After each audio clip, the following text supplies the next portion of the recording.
What's up, folks? Let's talk about an interesting build interaction that we did on a Retaliation Scion character. However, it is an interaction that, while I really liked the way that the build came about, it's not a build I would recommend as the way I built it, because it fell into the category of not doing enough damage to be as squishy as it is, but also being difficult to build enough defense on to offset the fact that you don't do that much damage.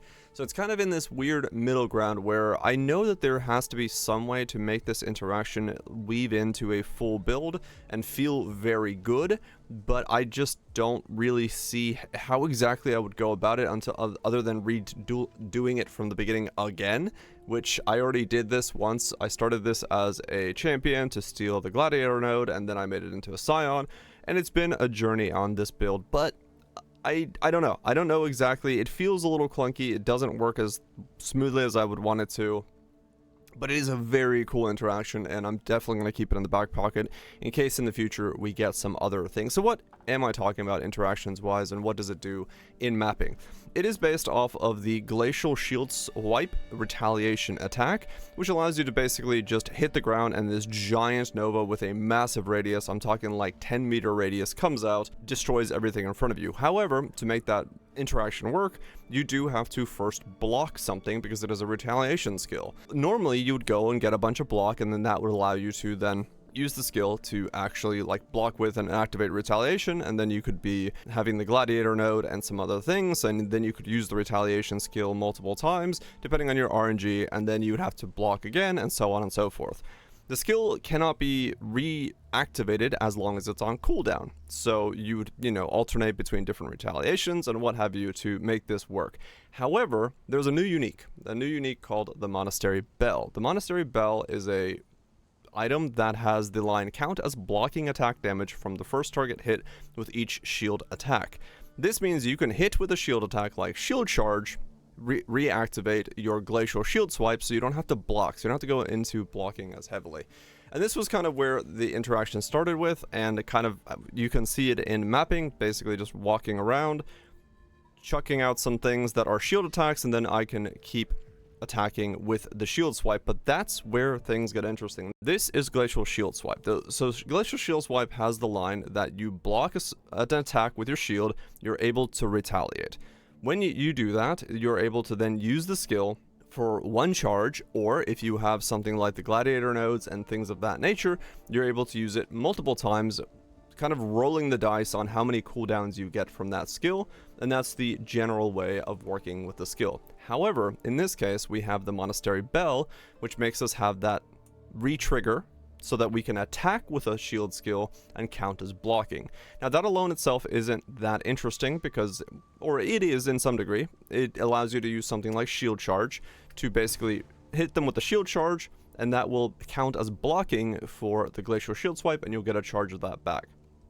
However, what we've done in this case is we've actually made it so that we can attack with just Glacial Shield Swipe to reactivate Glacial Shield Swipe on attack. Normally, this cannot be done because Glacial Shield Swipe is on cooldown when you attack with it, and in doing that, you can't get the retaliation back on Glacial Shield Swipe. What you can do, however, is you can lower the cooldown of Glacial Shield Swipe down to 0.58 and have an attack timing of 0.61, so you attack slightly slower than Glacial Shield Swipe, and you equip a second wind. This means the first charge of second wind, when you attack, will go on cooldown, and when you use the second charge of second wind on Glacial Shield Swipe, you'll actually reset the cooldown of the first charge. Then you'll attack with the first charge and reset the cooldown of the second charge, going back and forth between the two charges as long as your attack timing is slower than your cooldown timing. So we pumped a lot of cooldown. That's the reason I rolled this as a Scion, was because I wanted to have some Saboteur cooldown, and I also wanted to get the Delirium cooldown for increased cooldown recovery rate to really pump that number up. That's how I'm down to 0.58. Now, you could probably still do this as a gladiator and just rely on that like reuse of the 70% reuse of the skill to use the same kind of system and not worry about it too much. But this allowed me to always have the cooldown reset, and I didn't have to worry about anything else as a result of that. So that allows me to basically use Glacial Shield Swipe non-stop because of the fact that I have the resetting the second wind cooldown when I attack with the Monastery Bell. Very cool interaction, works decently well. However, the rest of the things get a bit clunky. So to activate the first hit, I'm either using a Spectral Shield Throw, just to chuck it out there, whatever brand you want, or using the skill Shield Charge. Both are shield skills, so you just need that first hit to basically hit something, and then that activates the loop here, so you can just keep attacking with it. It's a very massive AoE. It's 9 to 10 meter radius, huge AoE, and as a result of the shield, that's where my first issue comes from. I really don't like Emperor's Vigilance. It is a shield that is so far stronger than any other rare shield for something like this where you want to do crit and all those things, that you just cannot beat this thing with a rare shield, which means that it's a lot harder to build into like a more defensive structure in a build like this. You do get glancing blows and you do get a lot of that stuff going on, and so you can get your block to a reasonable amount, but then, you know, you have some ES to buffer against that block. It just doesn't feel as good as it would if you could make a rare shield with the same competitive level of DPS, but then also have a lot more of those true block modifiers in there rather than the glancing blows block with the energy shields and all that stuff. You can make more use of what you have if we just had rare shield bases that can compete with it. That was kind of my first issue with the shield. Now we do have the Foulborn version of this that goes a whole lot higher, so if you really just want to jack up the DPS to as high as you can, there you go, that's how you can do it. Get the Foulborn one, but realistically it doesn't really make sense to do that. The second problem I had with the build was that, you know, I needed the bell, I needed the shield, I then needed to pump a lot of quality, I needed to pump a lot of cooldown from all over the place, so I had to wear a skin of the Lords with a 30% quality of socketed gems. So that means that this now has way more quality on it. We're pushing this up to 53 quality for that cooldown recovery rate.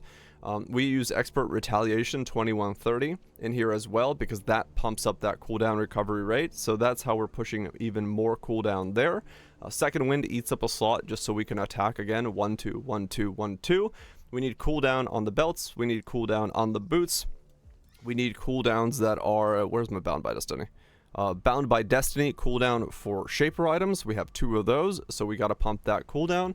I went the Scion Ascendancy for cooldown. I went the Delirium thing for cooldown. You're getting the idea. There's a lot of cooldown that eats away a lot of the slots and a lot of things you have to do in this build to be able to get the cooldown fast enough, because that essentially dictates your attack speed.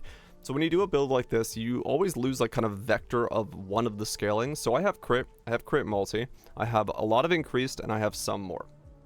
However, I cannot scale the vector of attack speed, meaning that I do kind of top out the build at somewhere around 4.7 million DPS. It's alright DPS, but if I were to actually able to pump the vector of attack speed, I would have a better DPS result as a result of not losing that vector to so much of the cooldown that I have to then pump in other places. Now, like I said, if you played this as a Glad and you relied on the percent charge to recharge yourself, you might still be fine. You might be able to push that number a whole lot higher, but you would have situations where you just randomly stop attacking and then you have to really quickly realize you got to reset it with the other skill, and so on and so forth. So the smoothness of the build is kind of hampered by going that, but that is kind of the way that retaliation skills are designed to work, so I guess that makes sense. For the rest of the stuff in the gear, it is very bog standard gear, so it is very versatile in that regard. Life, chaos resist, all of those things, exposure, purity buffs there just for the sake of it. Bunch of wed in all over the place with a lot of life and strength and resistances. Same thing here, wed, life, all those things. So these are very bog standard gear as far as the rest of it's concerned. These 2 items I literally bought like 30 C bases off the async trade, and I hit them with Shaper's orbs because Shaper orbs were like 20 C. So I just gambled a bunch of belts, I gambled a bunch of boots, and I just got cooldown recovery that way. It's just very easy pieces of gear to make for cooldown because the tree is printing such decent bases. You can get decent-ish things for like nothing and then slap on the cooldown you need by just gambling with Shaper's orbs. It's like a 1 in 7. It's not that bad to do. Originally in the build I had ashes to get even more cooldown, but realistically at that point I was giving up too much, and putting in a Yoke of Suffering with elemental damage can shock really helped boost up the power of the build, because we do have a lot of fire and we have a massive amount of cold, but we didn't have a lot of lightning, so making it so that our elemental damage can shock makes all of those numbers help with that, and it does hit really hard for that one hit that you do get on the build. So having that there is very strong. You don't have to worry about evasion accuracy at all, because it can't be evaded. It's a massive screen size area, and for mapping it feels pretty comfortable because it always freezes enemies. So the skill itself is very good if the interaction would work very well. And the way that we scaled it and how we have those big numbers is actually wore this. The Foulborn Ylfebans? Yeah, Ylfeban's Trickery. I think it's like Elf Crown is what we looked it up. It's like Ylfeban's, something like that. Increases and reductions to spell damage also apply to attack damage with retaliation skills at 200% of their value. That's a lot of value. It's a massive amount of value for what it is, and as a result of that, I have these on. I have large clusters with life, strength, effect, and they're spell damage clusters, which may look really weird if you don't know about the helmet, but each one of these is 13% spell damage. 13% spell damage, 200% increased value, you're looking at a lot of increased value from every single one of these nodes. Same thing over here, I got a second one. A lot of spell damage, life, and strength on these. Now, the reason I'm pumping so much strength is, of course, Iron Will. Once again, strength becomes spell damage becomes an increased boost, and the increased number gets really, really large when it comes to the skill's overall scaling, where we have... where is it? This one doesn't actually have it, because I need to actually implement it into the pub. And the way you do that, let's see, is I gotta put in a Frost Bomb, and then I gotta go into Frost Bomb. I gotta look at the increase, 403, and then I go double that, so 800% increased melee damage. So there we go. So we're actually at around 10 million DPS when all things are accounted for because of the scaling from the spell damage. So it's good, but it still feels a little clunky. It still doesn't feel as smooth as I would like it to actually feel. I was going for these crit nodes last, if you're wondering why that's there. Because I only got the character to 93. I didn't really go all the way with it just because it doesn't feel cohesive to play. And like I said, it doesn't have enough defense to really offset that level of like clunky, weird feeling gameplay. But it's a very cool way to scale it. Getting the spell damage to scale, getting a bunch of the resets from this so you can just keep holding the button down, getting the Monastery Bell to work with this was also really fun. It was just one of those things where we realized it when I started the build. I was like, wait a second, maybe you can get this like interaction to work, and it does work. It's very cool. I really wish we had a different shield to play with than this thing, because I would rather craft a rare than always use the stupid Emperor's Vigilance, because it's just so powerful, because you have Seething Fury being such a massive part of these builds nowadays. The energy shield has so much scaling, and then combined with the fact that you get more crit multi from the energy shield and so on and so forth, it's very difficult to fight against it, and as a result it's really hard to not put in Emperor's Vigilance on an attack build like this. For the rest of the stuff, it's just crit multi with a bunch of things, and I've stolen Assassin to get power charges, so that is the last thing that's missing from the pub. Boom, power charges. We are crit capped. We have decent multi. We go up to 2.5 mil. All things seem decently okay, but that's of course with the rage actually being up to 55, which means we've war cried, so realistically it's about 10 mil because the rage actually is 30 for the most part. When we're attacking, you generate a lot of rage from the build because you have the rage generation from this.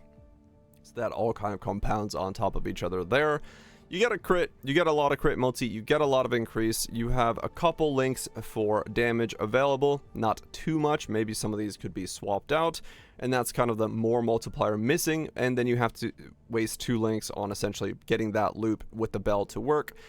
So yeah, it's an interesting setup, it's an interesting way to build, but I don't know if I can recommend it. I think there would be a way to build this into a better build in some way, in some fashion, but I don't know what it is in terms of wanting to put more time into it, because it just feels okay at the moment, and scaling it higher than this, I would rather go do other builds, because then we start getting into a point where it becomes very hard to recommend this, because the budget will balloon and it will just kind of have this weird unfeasible set of gear, maybe, or maybe it would have been better to stay a gladiator or stay a champion and steal the nodes and all that stuff for the build as well. So hopefully that inspires somebody to make a setup with this and kind of try their own design with it. I liked the build. I just wish I could recommend it more because I can't. Thanks everyone for watching. Hopefully that covers this weird rambling of a build. But I'm moving on to the next one, and the next one is very spicy. I'm having a great time doing some Oshabi Unleashed double blade full action. I'll have a video up on that at some point as well, so stay subscribed. Peace.